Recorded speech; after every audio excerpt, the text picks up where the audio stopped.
I am for gun control. The phrase people die every day is not a joke. There are many instances that I can account for where innocents have lost their lives at the wrong place at the wrong time. In 2015, there were some shootings that occurred at the beginning of the school year at Texas Southern University, leading to the deaths of some students. The school was placed on lockdown Friday, October 9th of 2015 after two people were shot, leading to one death and the other being sent to the hospital. In the aftermath of the tragic events that had taken place, the school had increased its security and police presence. Also on April 14th of 2017, another shooting incident occurred near the campus outside of an on-campus apartment complex where a student had been shot in the back and robbed around 1 in the morning, then later taken to the hospital. The two suspects, who were believed to have done the crime, are still at large. Guns have devastated many families in many communities, not only throughout the country but the world. In the wrong hands, guns tear apart families.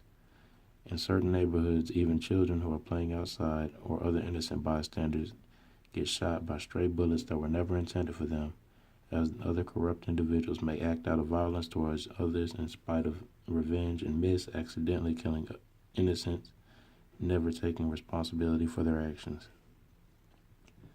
It was Thanksgiving morning of 2016 that my father called me at the top of the morning to tell me that my cousin, Joseph Bowes, had been shot and killed near the vicinity of campus at Hampton University.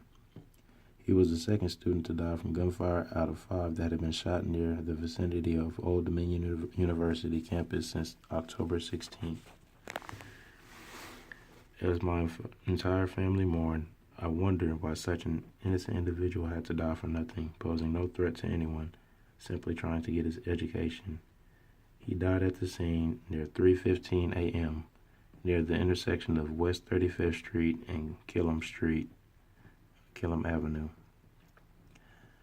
That had struck me hard, not only hearing about a student being shot on campus where you're supposed to be getting your education, but the fact that it was a family member.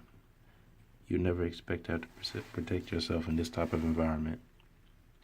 I'm from Maryland, and as blacks stood up against police brutality, there were some people who took it overboard and began shooting at police first after the Trayvon Martin incident because people were just paranoid and fearful for their lives, not wanting to be another victim where cops gun down another African American and walk away with a slap on the wrist or paid leave.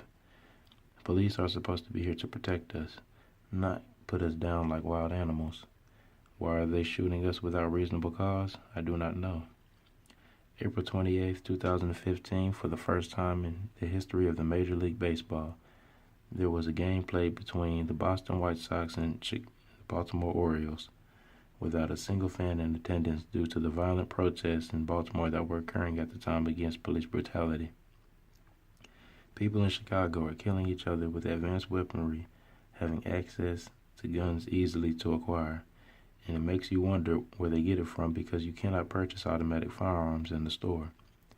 Speculation continues to go around that the government purposely drops off crates of guns and ammunition in the most violent parts of the city, such as the south side of Chicago, as violence continues to rise on a daily basis.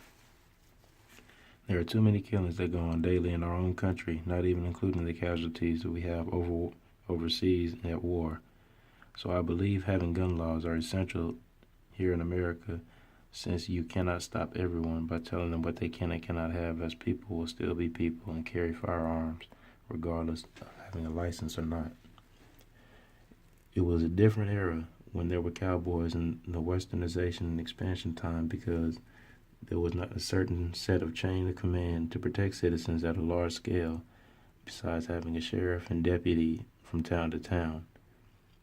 Now people do not have to handle things that they do not want to be involved in, as they can just go simply get the police to handle the present issue.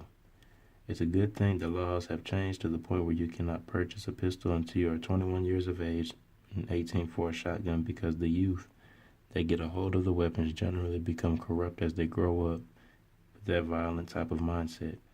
Having guns laws restricts felons to act out of character, But you must also watch your own back in the midst of violence, because the police will not always be right there to protect you at that very moment from those with bad intentions. I believe you should be able to carry your pistol with a license to protect yourself from harm, because we live in a cold world.